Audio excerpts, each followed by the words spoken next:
Out from the Heart by James Allen. Chapter 1. The Heart and the Life. As the heart, so is the life. The within is ceaselessly becoming the without. Nothing remains unrevealed. That which is hidden is but for a time. It ripens and comes forth at last. Seed, tree, blossom, and fruit are the fourfold order of the universe. From the state of a man's heart proceed the conditions of his life. His thoughts blossom into deeds, and his deeds bear the fruitage of character and destiny. Life is ever unfolding from within and revealing itself to the light, and thoughts engendered in the heart at last reveal themselves in words, actions, and things accomplished. As the fountain from the hidden spring, so flows forth a man's life from the secret recesses of his heart. All that he is and does is generated there. All that he will be and do will take its rise from there. Sorrow and happiness, suffering and enjoyment, fear and hope, hatred and love, ignorance and enlightenment are nowhere but in the heart. They are solely mental conditions. Man is the keeper of his heart, the watcher of his mind, the solitary guard of his citadel of life. As such, he can be diligent or negligent. He can keep his heart more and more carefully. He can strenuously watch and purify his mind, and he can guard against the thinking of unrighteous thoughts. This is the way of enlightenment and bliss. On the other hand, he can live loosely and carelessly, neglecting the supreme task of rightfully ordering his life. This is the way of self-delusion and suffering. Let a man realize that life in its totality proceeds from the mind, and lo, the way of blessedness is opened up for him, for he will then discover that he possesses the power to rule his mind and to fashion it in accordance with his ideal. So he will elect to strongly and steadfastly walk those pathways of thought and action which are altogether excellent. To him, life will become beautiful and sacred, and sooner or later he will put to flight all evil, confusion, and suffering. For it is impossible for a man to fall short of liberation, enlightenment, and peace who guards with unwearying diligence the gateway of his heart. End of Chapter 1. Chapter 2. The Nature and Power of Mind. Mind is the arbiter of life. It is the creator and shaper of conditions, and the recipient of its own results. It contains within itself both the power to create illusion and to perceive reality. Mind is the infallible weaver of destiny. Thought is the thread. Good and evil deeds are the warp and woof, or foundation, and the web, woven upon the loom of life, is character. Mind clothes itself in garments of its own making. Man, as a mental being, possesses all the powers of mind and is furnished with unlimited choice. He learns by experience, and he can accelerate or retard his experience. He is not arbitrarily bound at any point, but he has bound himself at many points, and having bound himself, he can, when he chooses, liberate himself. He can become bestial or pure, ignorant or noble, foolish or wise, just as he chooses. He can, by recurring practice, form habits, and he can, by renewed effort, break them off. He can surround himself with illusions until truth is completely lost, and he can destroy each of those illusions until truth is entirely recovered. His possibilities are endless. His freedom is complete. It is the nature of the mind to create its own conditions, and it chooses the states in which it shall dwell. It also has the power to alter any condition, to abandon any state. That it is continually doing, as it gathers knowledge of state after state by repeated choice and exhaustive experience. Inward processes of thought make up the sum of character in life. Man can modify and alter these processes by bringing will and effort to bear upon them. The bonds of habit, impotence, and sin are self-made and can only be destroyed by oneself. They exist nowhere but in one's mind, and although they are directly related to outward things, they have no real existence in those things. The outer is molded and animated by the inner, and never the inner by the outer. Temptation does not arise in the outer object, but in the lust of the mind for that object. Nor do sorrow and suffering belong by nature to the external things and happenings of life, but in an undisciplined attitude of mind toward those things and happenings. The mind that is disciplined by purity and fortified by wisdom avoids all those lusts and desires which are inseparably bound up with affliction, and so arrives at enlightenment and peace. To condemn others as evil, and to curse at outside conditions as the source of evil, increases and does not lessen the world's suffering and unrest. The outer is but the shadow and effect of the inner, and when the heart is pure, all outward things are pure. All growth in life is from within outward. All decay and death is from without inward. This is the universal law. All evolution proceeds from within. All adjustment must take place within. He who ceases to strive against others and employs his powers in transformation, regeneration, and development of his own mind, conserves his energies and preserves himself. And as he succeeds in harmonizing his own mind, he leads others by consideration and charity into a like blessed state. The way of enlightenment and peace is not gained by assuming authority and guidance over other minds, but by exercising a lawful authority over one's own mind, and by guiding one's self in pathways of steadfast and lofty virtue. A man's life proceeds from his heart and his mind. He has compounded that mind by his own thoughts and deeds. It is within his power to refashion that mind by his choice of thought. In this manner, he can transform his life. Let us see how this is to be done. End of Chapter 2. Chapter 3. Formation of Habit. Every established mental condition is an acquired habit, and has become such by continuous repetition of thought. Despondency and cheerfulness, anger and calmness, covetousness and generosity, indeed, all states of mind, are habits built up by choice until they have become automatic. A thought constantly repeated at last becomes a fixed habit of the mind, and from such habits proceeds one's life. It is in the nature of the mind to acquire knowledge by the repetition of its experiences. A thought which is very difficult, at first, to hold and dwell upon, at last becomes, by constantly being held in the mind, a natural and habitual practice.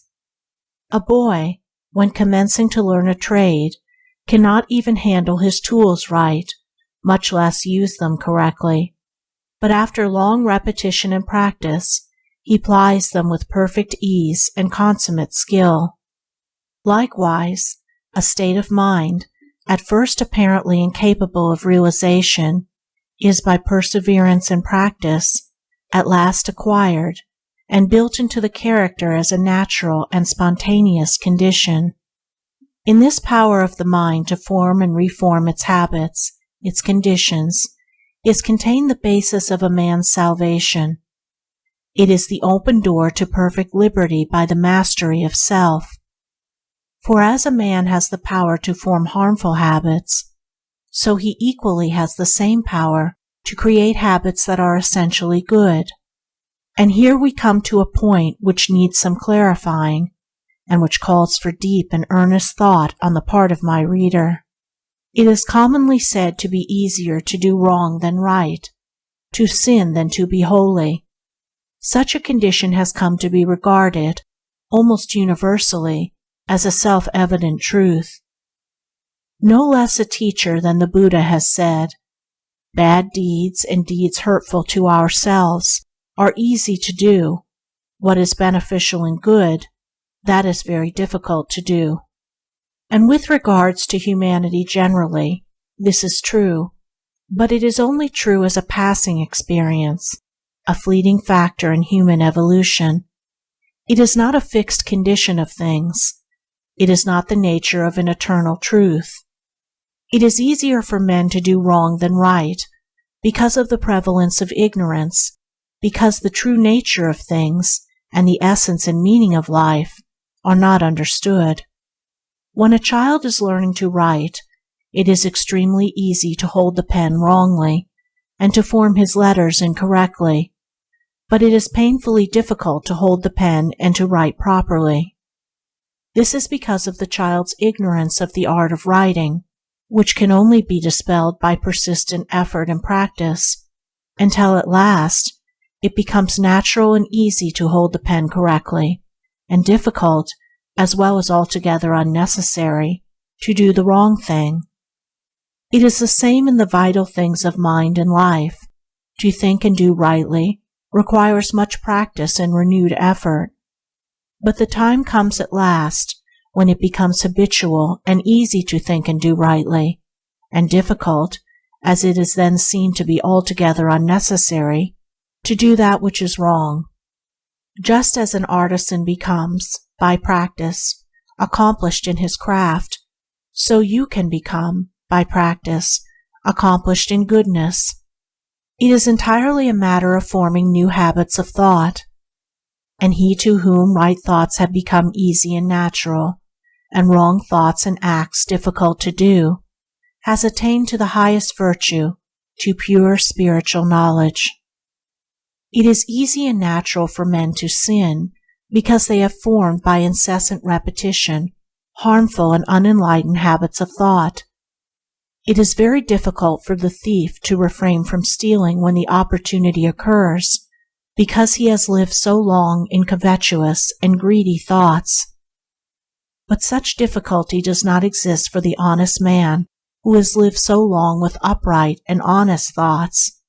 He has thereby become so enlightened as to the wrong, folly, and fruitlessness of theft that even the remotest idea of stealing does not enter his mind. The sin of theft is a very extreme one, and I have introduced it in order to more clearly illustrate the force and formation of habit. But all sins and virtues are formed in the same way. Anger and impatience are natural and easy to thousands of people because they are constantly repeating anger and impatient thoughts and acts. And with each repetition, the habit is more firmly established and more deeply rooted. Calmness and patience can become habitual in the same way, by first grasping through effort a calm and patient thought, and then continuously thinking it and living in it until use becomes second nature, and anger and impatience pass away forever. It is in this manner that every wrong thought may be expelled from the mind, that every untrue act may be destroyed, and that every sin may be overcome. End of Chapter 3. Chapter 4. Doing and Knowing. Let a man realize that his life, in its totality, proceeds from his mind. Let him realize that the mind is a combination of habits which he can, by patient effort, modify to any extent, and over which he can thus gain complete ascendancy, mastery, and control. At once he will have obtained possession of the key which shall open the door to his complete emancipation. But freedom from the ills of life, which are the ills of one's mind, is a matter of steady growth from within, and not a sudden acquisition from without. Hourly and daily must the mind be trained to think stainless thoughts, and adapt right and dispassionate attitudes under those circumstances in which it is prone to fall into wrong and passion. Like the patient sculptor upon his marble, The aspirant to the right life must gradually work upon the crude material of his mind until he has wrought out of it the ideal of his holiest dreams. In working towards such supreme accomplishment, it is necessary to begin at the lowest and easiest steps, and proceed by natural, progressive stages to the higher and more difficult. The law of growth, progress, evolution, and unfoldment by gradual and ever ascending stages is absolute in every department of life and in every human accomplishment. Where it is ignored, total failure will result. In acquiring education, in learning a trade, or in pursuing a business, this law is fully recognized and minutely obeyed by all. But in acquiring virtue, in learning truth, and in pursuing the right conduct and knowledge of life, it is unrecognized and disobeyed by nearly all. Hence virtue, truth, and the perfect life remain unpracticed, unacquired, and unknown. It is a common error to suppose that the higher life is a matter of reading and the adoption of theological or metaphysical hypotheses, and that the spiritual principles can be understood by this method. The higher life is higher living, in thought, word, and deed, and the knowledge of those spiritual principles, which are immanent in man and in the universe, can only be acquired after long discipline in the pursuit and practice of virtue. The lesser must be thoroughly grasped and understood before the greater can be known. Practice always precedes real knowledge. The schoolmaster never attempts to teach his pupils the abstract principles of mathematics at the start. He knows that such a method of teaching would be in vain and learning impossible. He first places before them a simple sum, and having explained it, leaves them to do it. When after repeated failures and ever renewed effort they have succeeded in doing it correctly, a more difficult task is set before them, and then another and another. It is not until the pupils have, through many years of diligent application, mastered all the lessons in arithmetic, that he attempts to unfold to them the underlying mathematical principles. In learning a trade, say that of a mechanic, a boy is not at first taught the principles of mechanics, but a simple tool is put in his hand, and he is told how to rightly use it. He is then left to do it by effort and practice. As he succeeds in plying his tools correctly, more and more difficult tasks are set before him, until after years of successful practice he is prepared to study and grasp the principles of mechanics. In a properly governed household, the child is first taught to be obedient and to conduct himself properly under all circumstances. The child is not even told why he must do this, but is commanded to do it.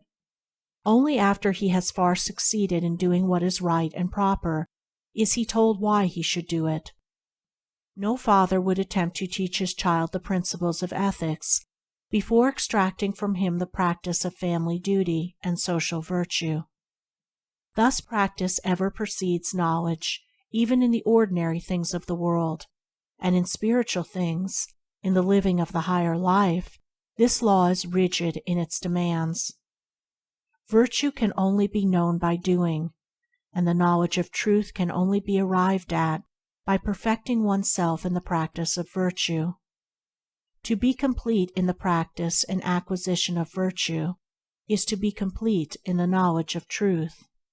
Truth can only be arrived at by daily and hourly doing the lessons of virtue, beginning with the simplest and passing on to the more difficult. A child patiently and obediently learns his lessons at school by constantly practicing and ever exerting himself until all failures and difficulties are surmounted. Likewise does the child of truth, undaunted by failure and made stronger by difficulties, apply himself to right doing in thought and action. As he succeeds in acquiring virtue, his mind unfolds itself in the knowledge of truth, and it is a knowledge in which he can securely rest. End of Chapter 4. Chapter 5. First Steps in the Higher Life. Seeing that the path of virtue is the path of knowledge, and that before the all-embracing principles of truth can be comprehended, perfection in the more lowly steps must be acquired, how then shall a disciple of truth begin? How shall one who aspires to the righting of his mind and the purification of his heart, that heart which is the fountain and repository of all the issues of life, learn the lessons of virtue? How does he thus build himself up in the strength of knowledge, destroying ignorance and the ills of life? What are the lessons, the first steps? How are they learned? How are they practiced? How are they mastered and understood?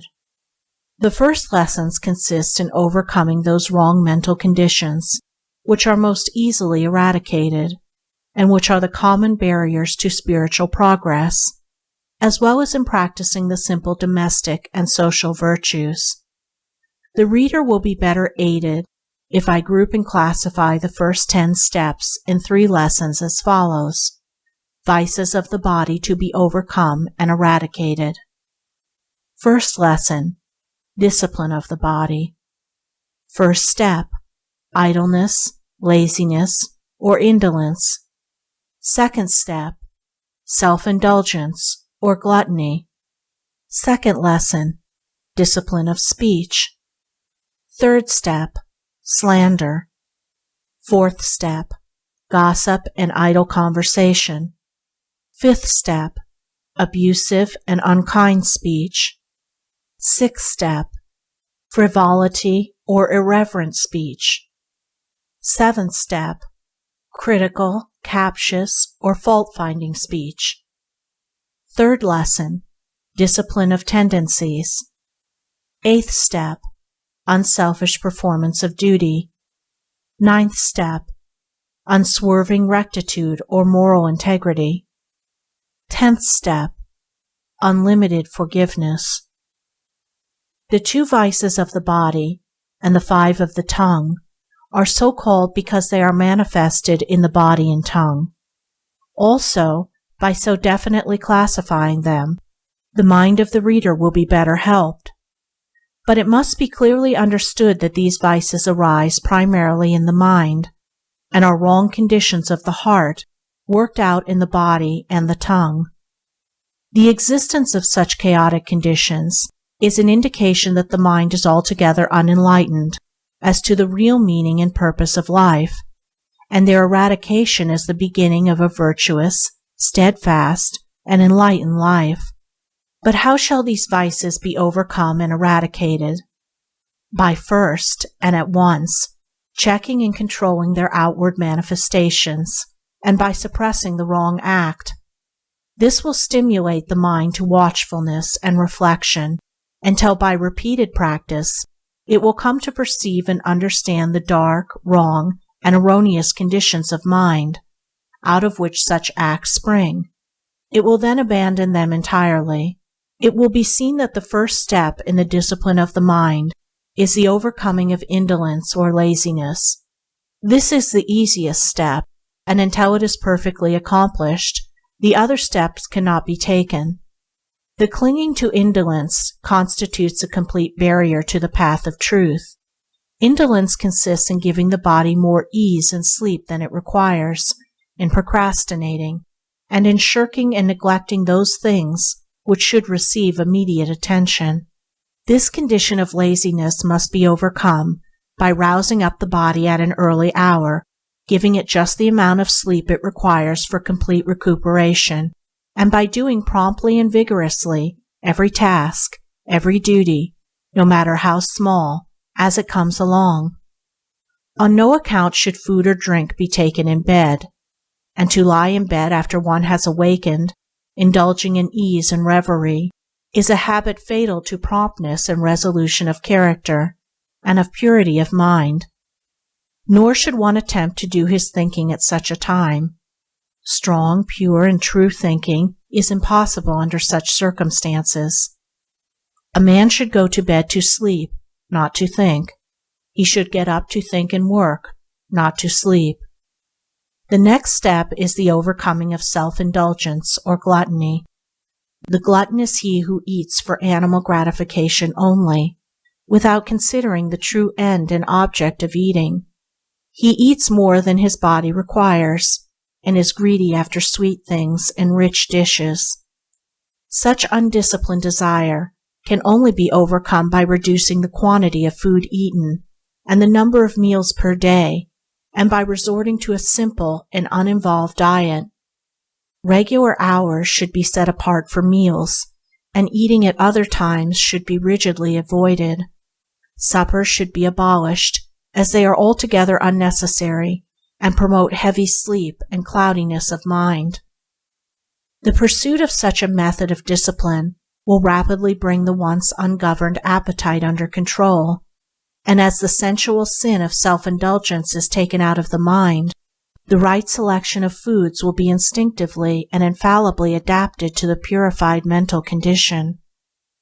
It should be well borne in the mind that a change of heart is the needful thing, and that any change of diet which does not promote this end is futile. When one eats for enjoyment, he is gluttonous. The heart must be purified of sensual craving and gustatory lust. When the body is well controlled and firmly guided, when that which is to be done is done vigorously, when no task or duty is delayed, when early rising has become a delight, when frugality, simplicity, temperance, and abstinence are firmly established, when one is contented with the food which is put before him, no matter how scanty and plain, and the craving for gustatory pleasure is at an end, then the first two steps in the higher life are accomplished. Then is the first great lesson in truth learned. Thus is established in the heart the foundation of a poised, self-governed, virtuous life. The next lesson is the lesson of virtuous speech, in which there are 5 orderly steps. The first of these is overcoming the habit of slanderous speech. Slander consists of inventing or repeating unkind and evil reports about others, in exposing and magnifying the faults of others, or of absent friends, and in introducing unworthy insinuations. The elements of thoughtlessness, cruelty, insincerity, and untruthfulness enter into every slanderous act. He who aims at the living of the right life will commence to check the cruel word of slander before it has gone forth from his lips. He will then check and eliminate the insincere thought which gave rise to it. He will watch that he does not vilify or defame anyone. He will refrain from disparaging, defaming, and condemning the absent friend, whose face he has so recently smiled into or kissed, or whose hand he has shaken. He will not say of another that which he dare not say to his face. Thus, coming at last to think sacredly of the character and reputation of others, he will destroy those wrong conditions of mind which gave rise to slander.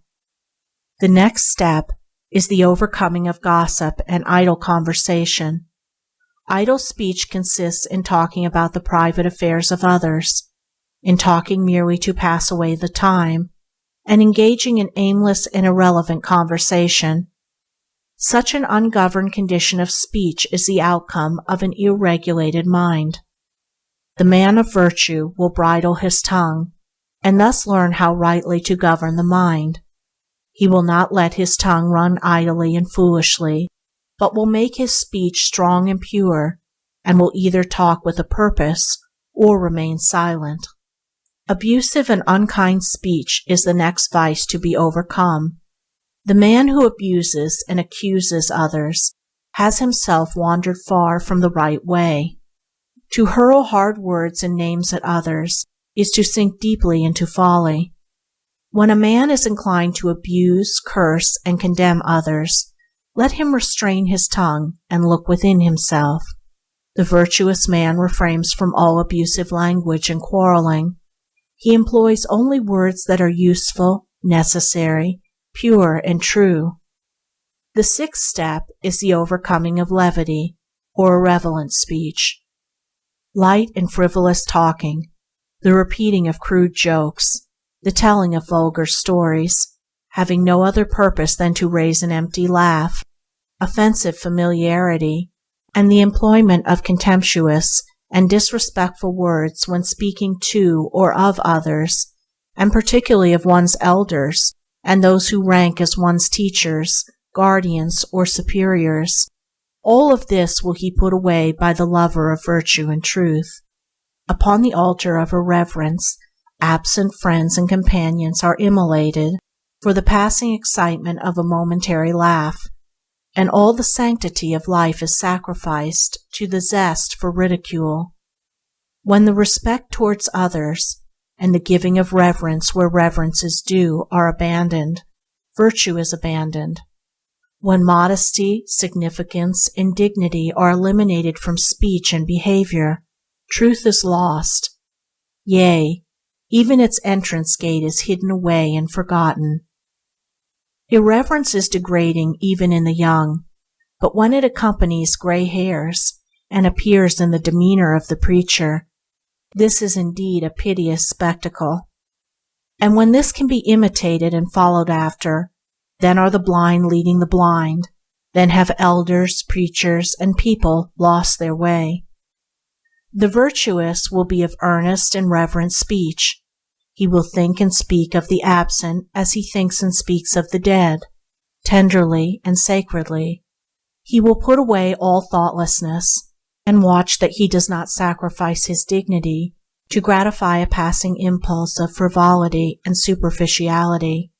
His humor will be pure and innocent, his voice will be subdued and musical, and his soul will be filled with grace and sweetness as he succeeds in conducting himself as becomes a man of truth. The last step in the second lesson is the overcoming of criticism or fault-finding speech. This vice of the tongue consists in magnifying and harping on small or apparent faults, in foolish quibbling and hair-splitting, and in pursuing vain arguments based upon groundless suppositions, beliefs, and opinions. Life is short and real, and sin, sorrow, and pain are not remedied by carping and contention. The man who is ever on the watch to catch at the words of others in order to contradict and dispute them has yet to reach the higher way of holiness, the truer life of self-surrender. The man who is ever on the alert to check his own words in order to soften and purify them will find the higher way and the truer life. He will conserve his energies, maintain his composure of mind, and preserve within himself the spirit of truth. When the tongue is well controlled and wisely subdued, when selfish impulses and unworthy thoughts no longer rush to the tongue demanding utterance, when the speech has become harmless, pure, gentle, gracious, and purposeful, and no word is uttered but in sincerity and honesty, then are the 5 steps to virtuous speech accomplished. Then is the second great lesson in truth learned and mastered. And now some will ask, but why all this discipline of the body and restraint of the tongue? Surely the higher life can be realized and known without such strenuous labor, such incessant effort and watchfulness? No, it cannot. In the spiritual as the material, nothing is done without labor, and the higher cannot be known until the lower is fulfilled. Can a man make a table before he has learned to handle a tool and drive a nail? And can a man fashion his mind in accordance with truth before he has overcome the slavery of his body? As the intricate subtleties of language cannot be understood and wielded before the alphabet and the simplest words are mastered, neither can the deep subtleties of the mind be understood and purified before the ABC of right conduct is perfectly acquired. As for the labor involved, does not the youth joyfully and patiently submit himself to 7 years' apprenticeship in order to master a craft? And does he not, day by day, carefully and faithfully carry out every detail of his master's instructions, looking forward to a time when, perfected through obedience and practice, he shall himself become a master. Where is the man who sincerely aims at excellence in music, painting, literature, or any trade, business, or profession, who is not willing to give his whole life to the acquirement of that particular perfection? Shall labor then be considered where the very highest excellence is concerned, the excellence of truth? He who says, "The path which you have pointed out is too difficult. I must have truth without labor, salvation without effort," that man will not find his way out of the confusions and sufferings of selfhood. He will not find the calm, well-fortified mind and wisely ordered life. His love is for ease and enjoyment, and not for truth. He who, deep in his heart, adores truth, and aspires to know it, will consider no labor too great to be undertaken, but will adopt it joyfully and pursue it patiently. By perseverance and practice, he will come to the knowledge of truth. The necessity for this preliminary discipline of the body and tongue will be more clearly perceived when it is fully understood that all these wrong outward conditions are merely the expressions of the wrong conditions of the heart. An indolent body means an indolent mind. An ill-regulated tongue reveals an ill-regulated mind, and the process of remedying the manifested condition is really a method of rectifying the inward state. Moreover, the overcoming of these conditions is only a small part of what is really involved in the process. The ceasing from evil leads to, and is inseparably connected with, the practice of good. While a man is overcoming laziness and self-indulgence, he is really cultivating and developing the virtues of abstinence, temperance, punctuality, and self-denial. He is acquiring the strength, energy, and resolve which are indispensable to the successful accomplishment of the higher tasks. While he is overcoming the vices of speech, he is developing the virtues of truthfulness, sincerity, reverence, kindliness, and self-control, and is gaining that mental steadiness and fixedness of purpose, without which the more remote subtleties of the mind cannot be regulated, and the higher stages of conduct and enlightenment cannot be reached. Also, as he has to do right, his knowledge deepens and his insight is intensified.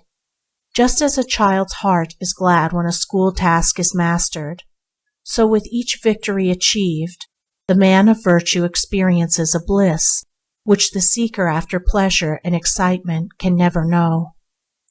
And now we come to the third lesson in the higher life, which consists of practicing and mastering, in one's daily life, three great fundamental virtues. 1. Unselfish performance of duty. 2. Unswerving rectitude, moral integrity. 3. Unlimited forgiveness. Having prepared the mind by overcoming the more surface and chaotic conditions mentioned in the first two lessons, the striver after virtue and truth is now ready to enter upon greater and more difficult tasks, and to control and purify the deeper motives of the heart. Without the right performance of duty, the higher virtues cannot be known, and truth cannot be apprehended. Duty is generally regarded as an irksome labor, a compulsory something which must be toiled through, or in some way avoided. This way of regarding duty proceeds from a selfish condition of mind and a wrong understanding of life. All duty should be regarded as sacred, and its faithful and unselfish performance one of the leading rules of conduct. All personal and selfish considerations should be extracted and cast away from the doing of one's duty, and when this is done, duty ceases to be irksome and becomes joyful. Duty is only irksome to him who craves some selfish enjoyment or benefit for himself. Let the man who is chafing under the irksomeness of his duty look to himself, and he will find that his wearisomeness proceeds, not from the duty itself, but from his selfish desire to escape it. He who neglects duty, be it great or small, or of a public or private nature, neglects virtue. When duty becomes a thing of love, and when every particular duty is done accurately, faithfully, and dispassionately, there is much subtle selfishness removed from the heart, and a great step is taken toward the heights of truth. The virtuous man concentrates his mind on the perfect doing of his own duty, and does not interfere with the duty of another. The ninth step is the practice of unswerving rectitude or moral integrity. This virtue must be firmly established in the mind, and so enter into every detail of a man's life. All dishonesty, deception, trickery, and misrepresentation must be forever put away, and the heart purged of every vestige of insincerity and deception. The least digression from the path of rectitude or righteousness is a deviation from virtue. There must be no extravagance and exaggeration of speech, but the simple truth should be stated. Engaging in deception, no matter how apparently insignificant, for boastful pride, or with the hope of personal advantage, is a state of delusion which one should make efforts to dispel. It is demanded of the man of virtue that he shall not only practice the most rigid honesty in thought, word, and deed, but that he shall be exact in his statements, omitting and adding nothing to the actual truth. In thus shaping his mind to the principle of rectitude or moral integrity, he will gradually come to deal with people and things in a just and impartial spirit, considering equity before himself, and viewing all things with freedom from personal bias, passion, and prejudice.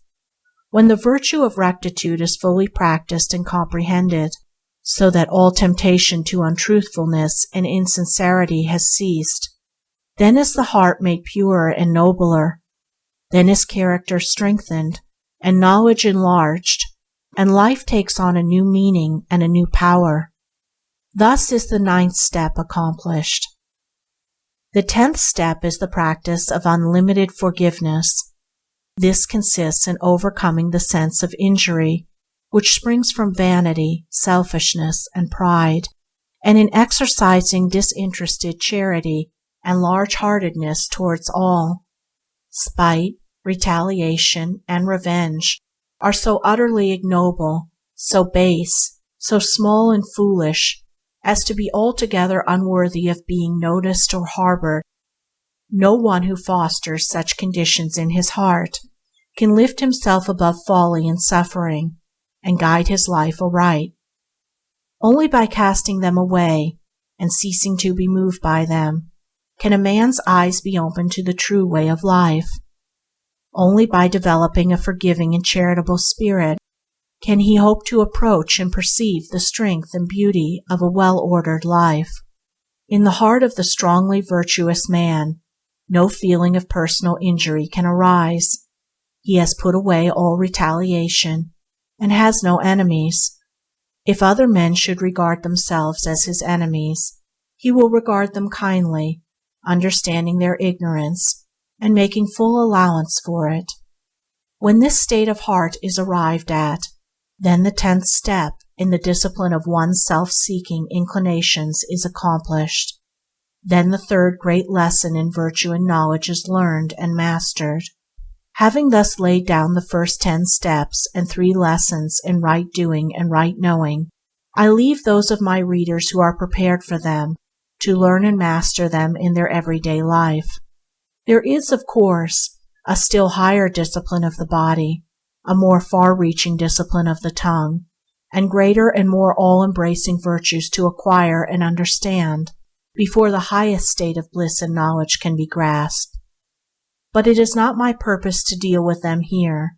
I have expounded only the first and easiest lessons on the higher path, and by the time these are thoroughly mastered, the reader will have become so purified, strengthened, and enlightened that he will not be left in the dark as to his future progress. Those of my readers who have completed these 3 lessons will already have perceived, beyond and above, the high altitudes of truth, and the narrow and precipitous track which leads to them, and will choose whether they shall proceed. The straight path which I have laid down can be pursued by all, with greater profit to themselves and to the world. And even those who do not aspire to the attainment of truth will develop greater intellectual and moral strength, finer judgment, and deeper peace of mind by perfecting themselves in this path. Nor will their material prosperity suffer by this change of heart. Nay, it will be rendered truer, purer, and more enduring. For if there is one who is capable of succeeding and fitted to achieve, it is the man who has abandoned the petty weaknesses and everyday vices of his kind, who is strong enough to rule his body and mind, and who pursues with fixed resolve the path of unswerving integrity and sterling virtue. End of Chapter 5. Chapter 6.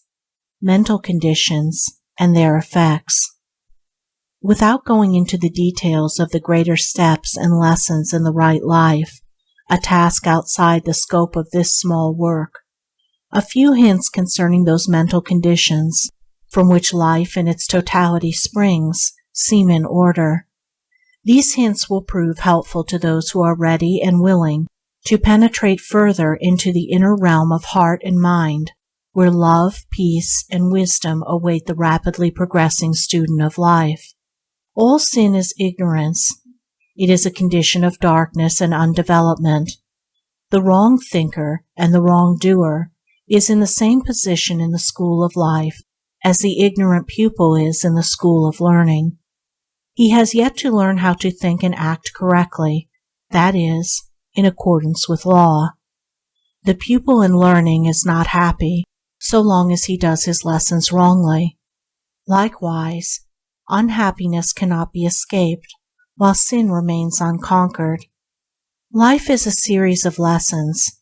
Some are diligent in learning them, and they become pure, wise, and altogether happy. Others are negligent and do not apply themselves. They remain impure, foolish, and unhappy.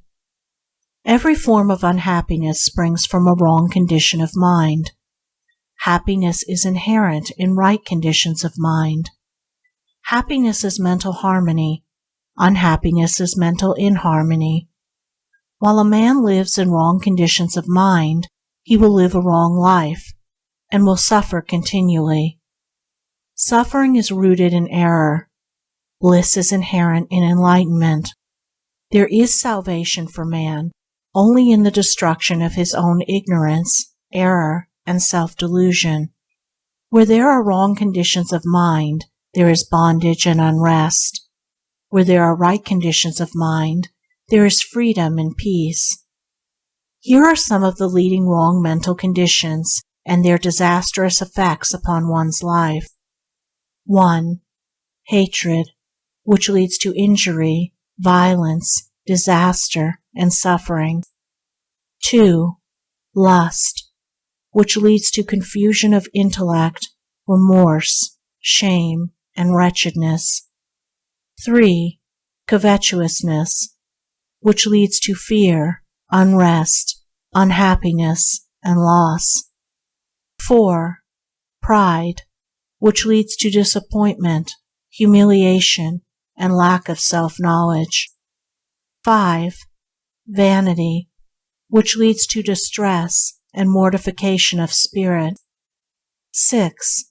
Condemnation, which leads to persecution and hatred from others. 7. Ill will, which leads to failures and troubles. 8. Self-indulgence, which leads to misery, loss of judgment, grossness, disease, and neglect. 9. Anger, which leads to the loss of power and influence. 10. Desire, or self-slavery, which leads to grief, folly, sorrow, uncertainty, and loneliness. The above wrong conditions of mind are merely negations. They are states of darkness and deprivation, and not of positive power. Evil is not a power, it is ignorance and misuse of good. The hater is he who has failed to do the lesson of love correctly, and he suffers in consequence. When he succeeds in doing it rightly, the hatred will have disappeared, and he will see and understand the darkness and impotence of hatred. This is so with every wrong condition. The following are some of the more important right mental conditions and their beneficial effects upon one's life. 1. Love, which leads to gentle conditions, bliss and blessedness. 2. Purity, which leads to intellectual clearness, joy, invincible confidence. 3. Selflessness, which leads to courage, satisfaction, happiness, and abundance. 4. Humility, which leads to calmness, restfulness, knowledge of truth. 5. Gentleness, which leads to emotional equilibrium, contentment under all circumstances. 6. Compassion, which leads to protection, love, and reverence from others. 7. Goodwill, which leads to gladness, success. 8. Self-control, which leads to peace of mind, true judgment, refinement, health, and honor. 9. Patience, which leads to mental power, far-reaching influence. 10. Self-conquest, which leads to enlightenment, wisdom, insight, and profound peace. The above right conditions of mind are states of positive power, light, joyful possession, and knowledge. The good man knows. He has learned to do his lessons correctly, and thereby understands the exact proportions which make up the sum of life. He is enlightened, and he knows good and evil. He is supremely happy, doing only which is divinely right. The man who is involved in the wrong conditions of mind does not know. He is ignorant of good and evil, of himself, of the inward causes which make his life. He is unhappy, and believes other people are entirely the cause of his unhappiness. He works blindly and lives in darkness, seeing no central purpose in existence, and no orderly and lawful sequence in the course of things. He who aspires to the attainment of the higher life in its completion, who would perceive with unveiled vision the true order of things and the meaning of life, let him abandon all the wrong conditions of the heart, and persevere unceasingly in the practice of good. If he suffers, or doubts, or is unhappy, let him search within until he finds the cause, and having found it, let him cast it away. Let him so guard and purify his heart that every day less of evil and more of good shall issue therefrom. So he will daily become stronger, nobler, and wiser.